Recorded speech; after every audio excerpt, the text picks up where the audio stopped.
powers and function of the authority, subject to the provisions of the Act and rules or regulations framed thereunder. The authority may exercise such powers and take such measures. इसमें वो ये बता रहे हैं कि जनाब जो authority है वो इस एक्ट के अंदर रहते हुए क्या करेगी, तमाम जो अपनी पावर्स हैं उनको एक्सरसाइज करेगी और तमाम वो मेजर्स जो अडॉप्ट करेगी या टेक सच मेजर्स, तमाम ऐसे मेजर्स जो है वो अडॉप्ट करेगी जो नेसेसरी हों कैरी आउट करने के लिए इस एक्ट के पर्पसेस को। ठीक हो गया। नंबर 2 है without prejudice to the generality of the provisions of subsection 1। Subsection 1 की जो प्रोविजंस हैं उनके मुखालफ हमने नहीं जाना, उनके मुताबिक ही दी अथॉरिटी शैल। अब अथॉरिटी क्या क्या कर सकती है, नंबर 1 पे वो ओवरसी करेगी तमाम जो पॉलिसीज़ हैं, जो गाइडलाइंस हैं जो गवर्नमेंट ने इशू किए हैं इन जो एक्ट है इसके पर्पसेस को फुलफ़िल करने के लिए, उनको ओवरसी करेगी। ठीक है, स्पीयर हेड करेगी या मोनीटर करेगी तमाम जो गाइडलाइंस हैं, जो इम्प्लीमेंटेशंस उनकी हुई है कि नहीं हुई। नंबर 2 पे है appoint hearing officers, hearing officer appoint करेगी। नंबर 3 पे है appoint authorised officer not below the rank of basic scale 18। Number 4 पे है conduct a situational assessment, situational assessment को कंडक्ट करेगी अथॉरिटी एंड सिस्टमेटिकली इकट्ठा करेगी, एनालाइज करेगी उनको relevant data for decision making and effective planning, planning के लिए जो रेलिवेंट डेटा होगा, ठीक है, उसको क्या करेगी, या डिसीजन मेकिंग के लिए जो डेटा होगा उसको इकट्ठा किया जाएगा systematically, scientifically. And next one is conduct such inquiry as is required for carrying out the purposes of the act, और इंक्वायरी भी कंडक्ट करेगी, कौन करेगी, अथॉरिटी। नंबर 5 पे है appoint and train the employees को वो अपॉइंट भी करेगी अथॉरिटी और उनकी ट्रेनिंग में भी पार्टिसिपेट करेगी for the performance of their duties in such manner and such term and condition as may be prescribed and until so prescribed as may be determined by the government. ठीक हो गया। Next one है establish roles, jurisdiction and job description of the employees. अब ये भी authority की ही power है, authority के ही फंक्शंस हैं कि वो क्या करेगी, उनके जो एम्प्लॉइज़ उन्होंने हायर किए हैं उनके रोल्स बताए जाएंगे, उनकी जुरिस्डिक्शन बताई जाएगी कि आपका ये वाला जो है एरिया है इसमें आपका इख्तियार समात है, इसमें आपने रह के वर्क करना है। ठीक हो गया। And next one is device the mechanism of the performance appraisal of the employees. अब जो एम्प्लॉइज़ के काम करने का तरीक़ेकार होगा, जो उनकी परफॉर्मेंस का तरीक़ेकार होगा, वो भी तरतीब दिया जाएगा अथॉरिटी की मदद से।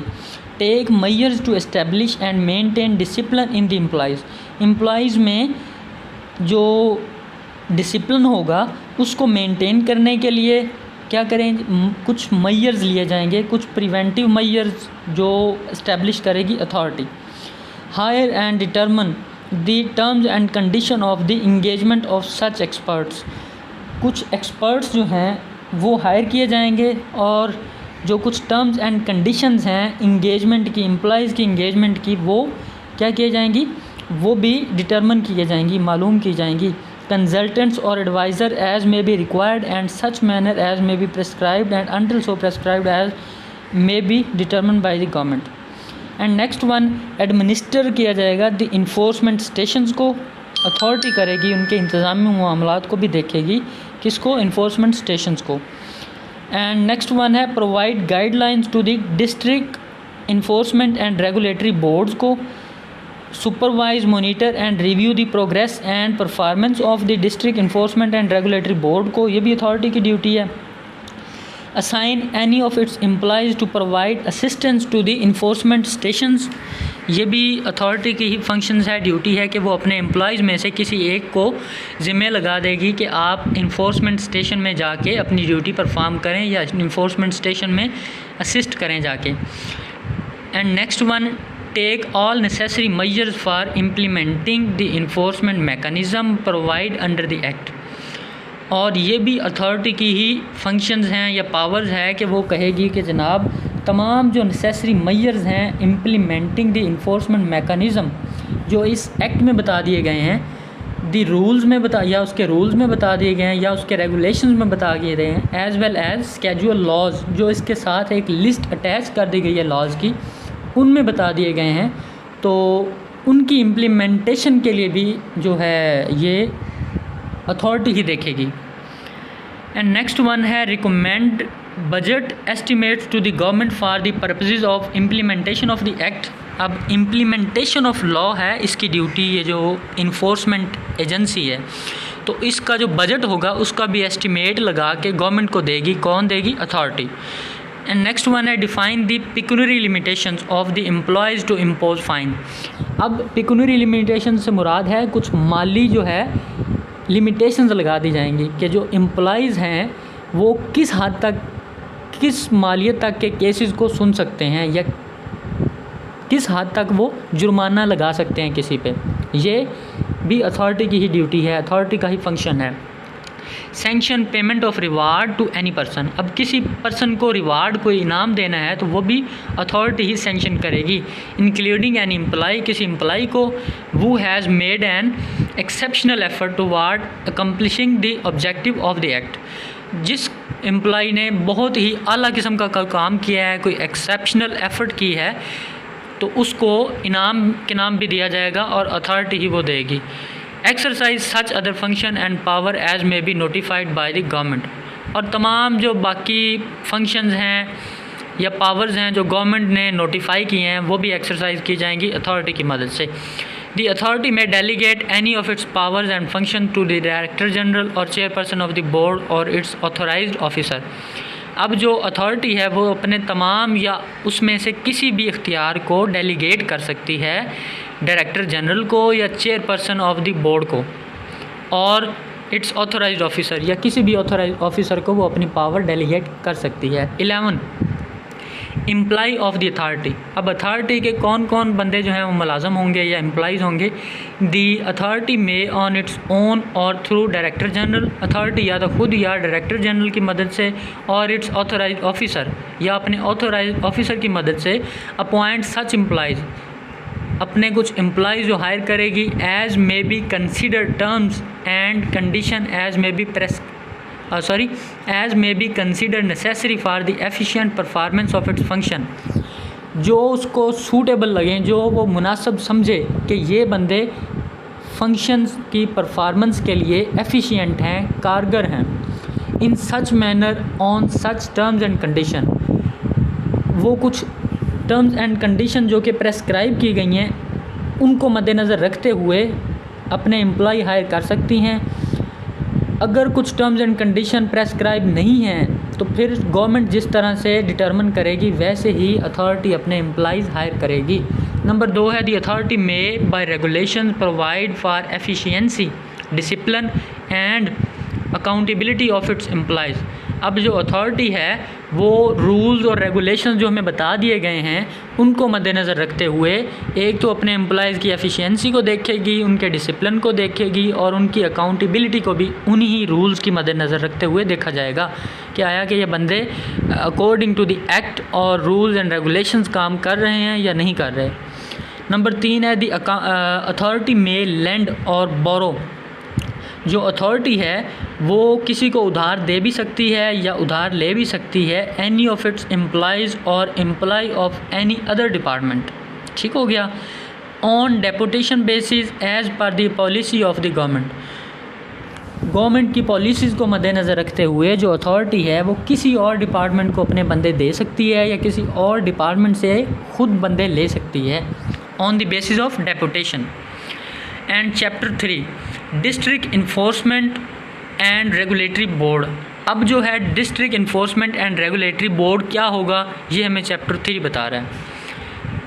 Section 12 district enforcement and regulatory board. The authority में by an order constitute the district enforcement and regulatory board and at the district level with following composition।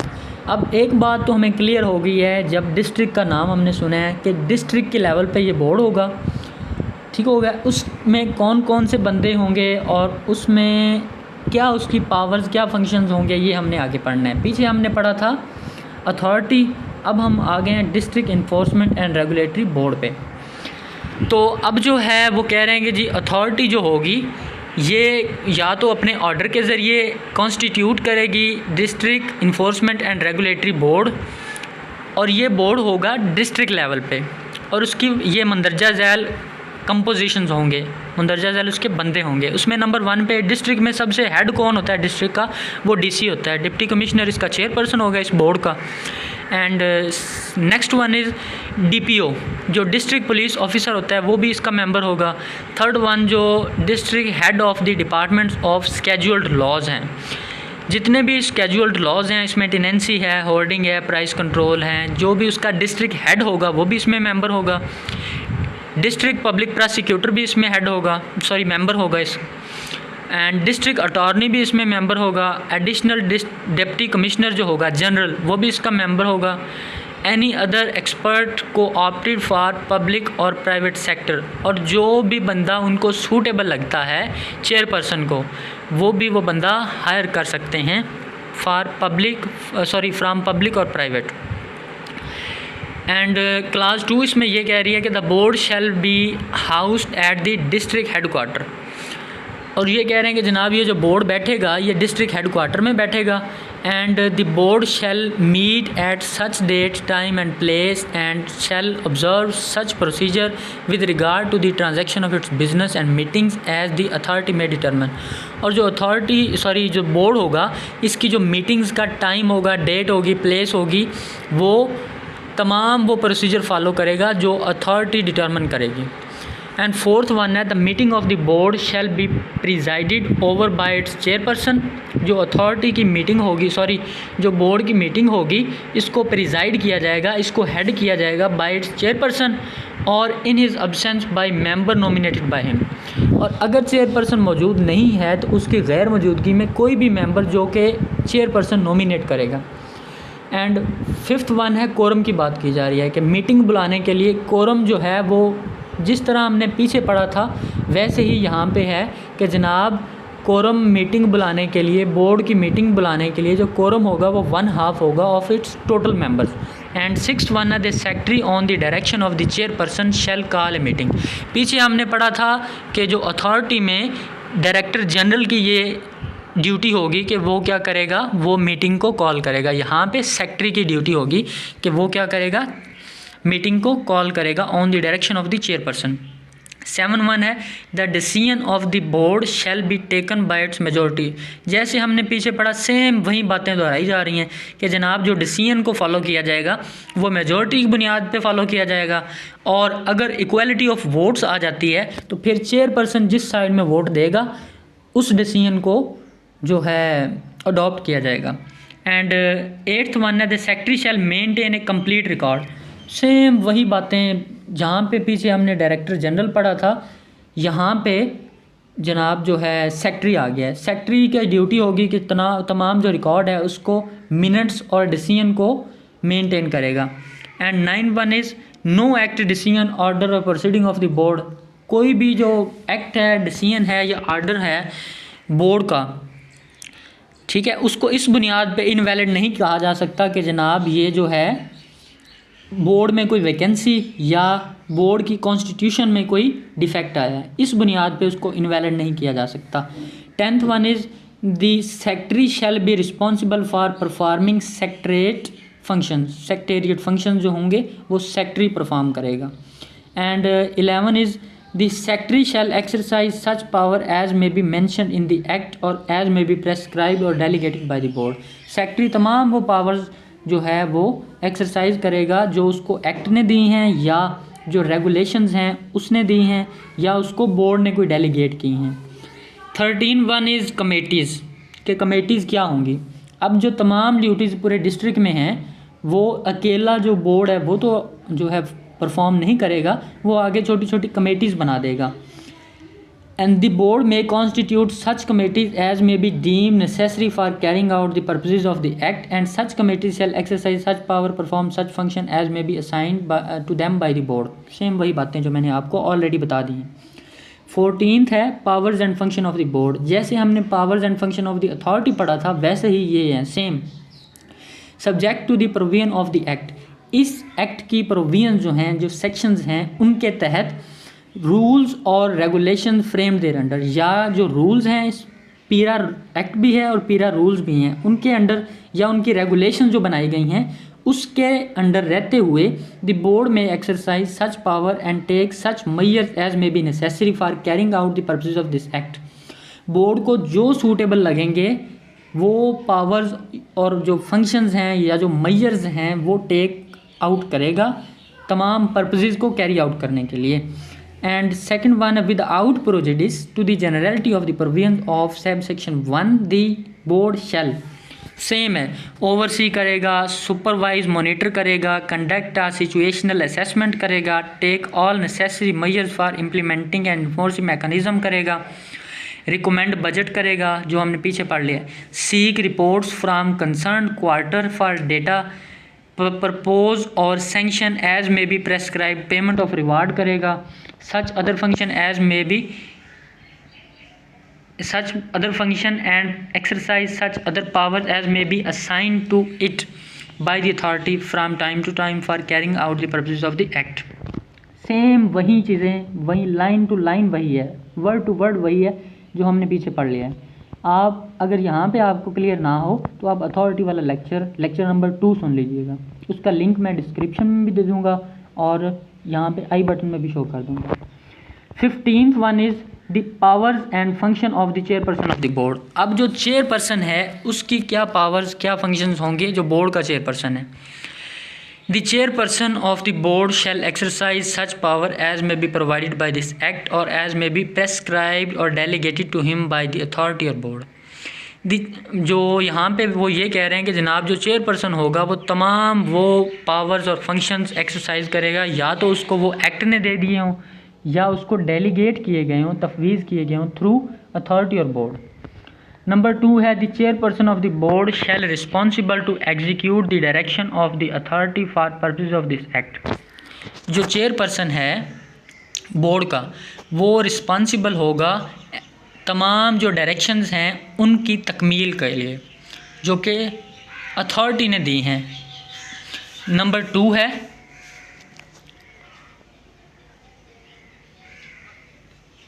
2A monitor and ensure implementation of the act at district level. अब जो है board का जो chairperson होगा वो जो DC होगा वो पूरे डिस्ट्रिक्ट को मॉनिटर करने के लिए और तमाम जो लॉज हैं जो ये एक्ट है इसकी इम्प्लीमेंटेशन को इंश्योर करने के लिए पाबंद होगा डिस्ट्रिक्ट लेवल पे। And B conduct performance reviews of enforcement station. तमाम जो इन्फोर्समेंट स्टेशन बने हुए हैं और जो उसके एम्प्लॉयज़ हैं उनकी परफॉर्मेंस का रिव्यू भी बोर्ड में सबमिट करेगा। ये ड्यूटी है चेयरपर्सन की जो डिस्ट्रिक्ट इन्फोर्समेंट बोर्ड है। And seek reports and record from enforcement station. तमाम जो इन्फोर्समेंट स्टेशन बने हुए हैं मुख्तलिफ़ तहसीलों में, सब डिवीज़न्स में, उनका जो रिकॉर्ड होगा या उनकी जो रिपोर्ट्स होंगी वो भी अपने पास लेगा, ख़ुद उसको देखेगा। And D initiate and conduct such inquiry. कोई भी इंक्वायरी उसने करनी है वो इंक्वायरी भी कंडक्ट कर सकता है, उस इंक्वायरी को इनिशिएट भी कर सकता है बाय हिमसेल्फ खुद भी या through any other officer. And next one is provide assistance on A requisition received under section 20 of the act. अगर सेक्शन 20 में उसको कोई भी रिक्वेजिशन रिसीव होती है तो उस रिक्वेजिशन में असिस्टेंस प्रोवाइड करने के लिए, मदद देने के लिए भी वो जो है मदद भी प्रोवाइड करेगा जो उसको सेक्शन 20 के अंडर आई है। And next one redressal of grievance on the complaint filed by any aggrieved person. अब कोई एग्रीव्ड पर्सन है उसका राइट अगर जो है कोई इन्फ्रिंज हुआ है तो उसके रिड्रेसल के लिए भी क्या करेगा जो है ये ड्यूटी होगी चेयरपर्सन की। ठीक हो गया। तो next one is decide the reference sent by the hearing officer. अब इन्फोर्समेंट स्टेशन में कोई भी हेयरिंग ऑफिसर है, जैसे कि हमारे पुलिस स्टेशन में तफ्तीशी अफसरान है, वैसे ही इन्फोर्समेंट स्टेशन में हेयरिंग ऑफिसर होते हैं, तो उनके जो कोई रेफरेंस भेजेगा तो उसको भी डिसाइड करेगा। एंड नेक्स्ट वन है administer the enforcement station. Enforcement station के जो इंतज़ामी मामलात हैं उनको भी देखेगा। And employees in the district as may be prescribed, और एम्प्लॉयज़ के मामलात को भी वो ख़ुद देखेगा। एंड नेक्स्ट वन है exercise such power and perform such function as may be ancillary to the above and for carrying out the purposes of the act और स्केड्यूल्ड। वो तमाम जो ऐसी पावर्स हैं या ऐसे फंक्शंस हैं परफॉर्म करेगा, ठीक है, जो इस इस एक्ट के पर्पसेस जो मकासद हैं उनको कैरी आउट करने के लिए ज़रूरी हो, वो तमाम पावर्स और फंक्शन को एक्सरसाइज करेगा। ये बात हम कर रहे हैं जनाब चेयरपर्सन की। एंड 16 हेयरिंग ऑफिसर, और ये चैप्टर नंबर है 4, हेयरिंग ऑफिसर के साथ डील करता है कि हेयरिंग ऑफिसर कौन होगा। Hearing officer the authority shall appoint or authorize an officer of the Pakistan administrative services. जैसे कि हमने पीछे पढ़ा हुआ है कि इसमें जो भी ऑफिसर अपॉइंट किए जाएंगे वो या तो पास से लिए जाएंगे या फिर पीएमएस से लिए जाएंगे और बेसिक स्केल 17 के होंगे। ठीक हो गया। इसके बाद है जनाब नेक्स्ट वन है एनी ऑफेंडर और एन एग्रीव्ड पर्सन में file a representation before the hearing officer. अब कोई भी बंदा है जो कि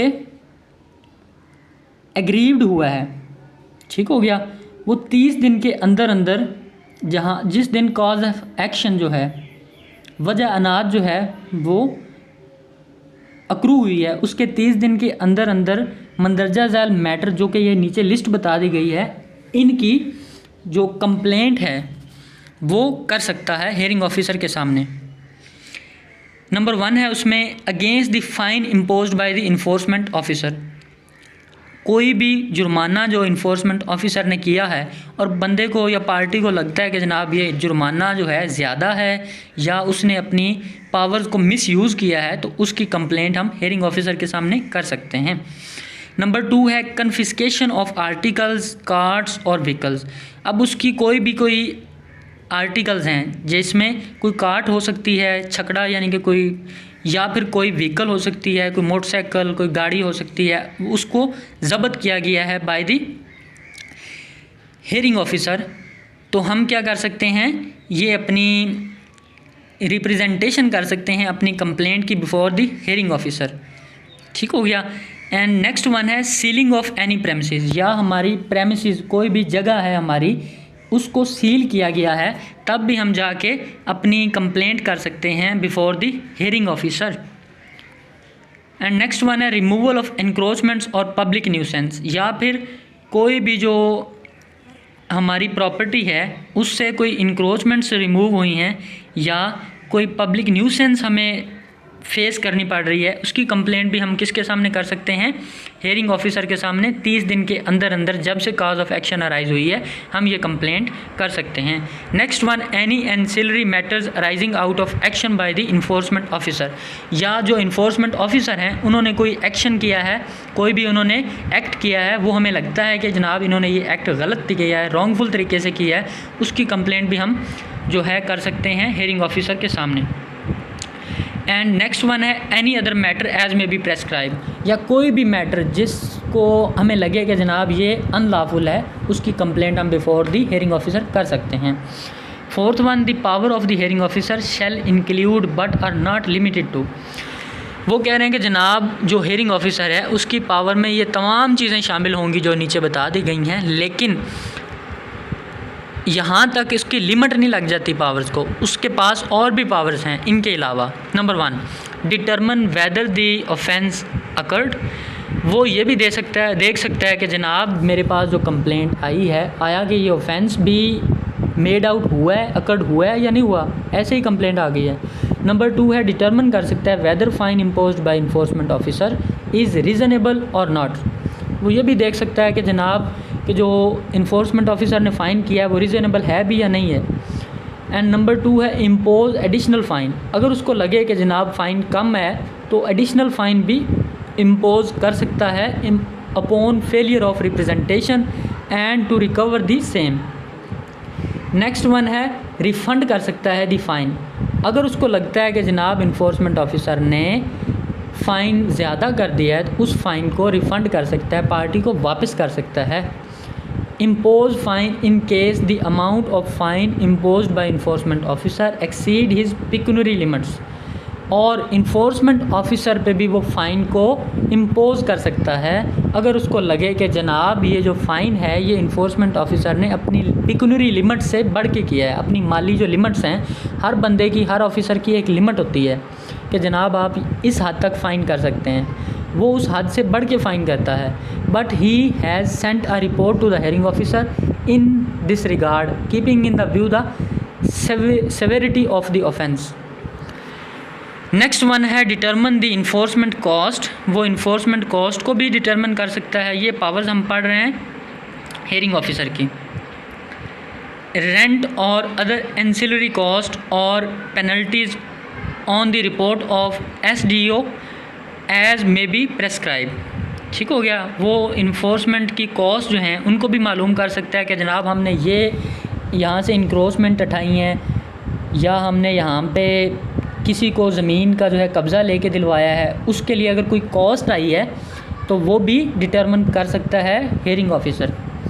decide about the disposal of confiscated articles और आइटम्स। अब जो है कोई भी आर्टिकल या कोई भी आइटम जो है वो ज़ब्त की गई है बाय द इन्फोर्समेंट ऑफिसर, तो उसको डिस्पोज़ करने के लिए, उसको सेल आउट करने के लिए जो भी अखराजात आएंगे या जो भी फ़ैसला आएगा वो कौन करेगा? वो हेयरिंग ऑफिसर ही करेगा। Decide about the sealed premises. Sealed premises जो हैं, जो कि ऊपर सील हुई थी, उनको भी डिसाइड कर सकता है। Decide about the auction of the confiscated article. अगर कोई आर्टिकल है उसको ज़ब्त किया गया है तो उसकी बोली जो है, उसकी जो ऑक्शन के हवाले से भी डिसाइड कर सकता है hearing officer. Decide about the matter with regard to the encroachments. Encroachment के हवाले से जो मैटर्स हैं उनको भी डिसाइड कर सकता है। Decide about the matters with regard to public nuisance. Public nuisance के हवाले से जो मैटर हैं, जो EPO के मैटर हैं, ठीक है, एमरजेंसी प्रोहिबिटेड ऑर्डर जो हैं issued by the enforcement officer, उनको भी डिसाइड कर सकता है। Issue absolute order in furtherance of an EPO, उसको भी जनाब डिसाइड कर सकता है। Issue removal order under the act, ठीक हो गया। Get securities and bonds with और विदाउट श्योरिटीज़, ये भी डिसाइड करने की पावर जनाब जो है हेयरिंग ऑफिसर के पास है। Analyse the requisition sent by enforcement station and forward the same to the board. अब कोई भी रेक्विजिशन है, कोई भी रेफरेंस है जो कि इन्फोर्समेंट स्टेशन सेंड करता है, किसके पास सेंड करता है? हेयरिंग ऑफिसर के पास। अब हेयरिंग ऑफिसर जो है वो सेम जो है ऊपर भेज देता है बोर्ड के पास। इंस्पेक्ट एनी साइट और रिकॉर्ड, वो किसी भी साइट को, किसी भी जाए वकूआ को इंस्पेक्ट कर सकता है और रिकॉर्ड कर सकता है, वहाँ की रिपोर्ट ले सकता है, ठीक है। Summon of attendance, summon the attendance of any concern person, या किसी भी पर्सन को बुला सकता है, समन कर सकता है। इशू नोटिस टू ऑफेंडर, अब कोई भी ऑफेंडर है जिसने ऑफेंस किया है उसको भी इशू नोटिस कर सकता है। And concern person under the act और स्केड्यूल्स। नेक्स्ट वन है initiate, conduct and facilitate the enquiries. Enquiries को वो कंडक्ट कर सकता है, इनिशिएट करता है, फैसिलिटेट करता है या असरटेन कर सकता है फैक्ट्स रिगार्डिंग एन ऑफेंस और कंप्लेंट। अगर उसके पास कोई कंप्लेंट आई है तो उसमें देख सकता है कि जनाब ये कंप्लेंट वाकई ओरिजिनल है या ऐसे ही किसी को तंग करने के लिए की गई है।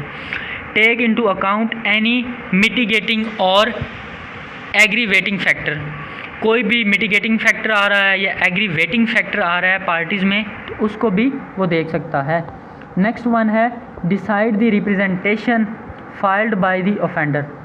अब जो ऑफेंडर है उसने कोई भी रिप्रेजेंटेशन या कोई भी कंप्लेंट फ़ाइल की है और एग्रीव्ड पर्सन ने कोई कंप्लेंट फ़ाइल की है, in such manner and within such time as may be prescribe, वो मखसूस वक़्त में और मखसूस जो है टाइम जो कि प्रेस्क्राइब किया गया है उसमें उसको डिसाइड करेगा। रिड्रेस ग्रीवियंस, अगर किसी भी पार्टी को कोई ग्रीवियंस हुई है, किसी का राइट इन्फ्रिंज हुआ है तो उसको भी वो रिड्रेस करेगा, ये भी ड्यूटी उसकी है जनाब। नेक्स्ट वन है प्रोवाइड इंटरम रिलीफ, कोई भी दरमियानी रिलीफ जो है, अभी केस चल रहा है उसके दरमियान ही कोई रिलीफ एग्रीव्ड पर्सन को वो देना चाहे तो वो भी दे सकता है। Supervise, monitor and review the progress and performance of enforcement station, और इन्फोर्समेंट स्टेशन को वो सुपरवाइज़ कर सकता है, मॉनिटर कर सकता है और उसकी जो प्रोग्रेस है उसको रिव्यू कर सकता है। Perform such other function and exercise such other powers as may be notified or delegated by the authority और board from time to time. तमाम वो पावर एंड फंक्शन एक्सरसाइज कर सकता है जो उसको अथॉरिटी दे या बोर्ड दे time to time. For the purpose of this section the hearing officer shall consider any aggravating or mitigating factor that warrant deviation from the penalty determined by the enforcement officer including but not limited to। जो इस section के तहत जो hearing officer होगा वो consider करेगा तमाम mitigating factors को, तमाम सुलह वाले जो फैक्टर्स हैं ना उनको, that warrants deviation from the penalty, जो कि पेनल्टी से बंदे को दूर ले जा रहे हों, determine bye the enforcement officer, जो कि इन्फोर्समेंट ऑफिसर जो होगा वो डिटर्मन करेगा, और इंक्लूड उसमें होंगे but not limited to the gravity and duration of the offence, इसको वो देखेगा। Any efforts made by the offender to correct the offence, जो ऑफेंडर है उसने कोई कोशिश की है सुलह वगैरह की तो उसको देखेगा, और मिटिगेट इट्स इम्पैक्ट, ठीक हो गया। एंड नेक्स्ट वन है the adverse impact of the offence on the public, और जो हियरिंग ऑफिसर होगा वो ये भी देखेगा कि जनाब इसका जो इलीगल इम्पैक्ट है वो पब्लिक पे किस हद तक पड़ा है।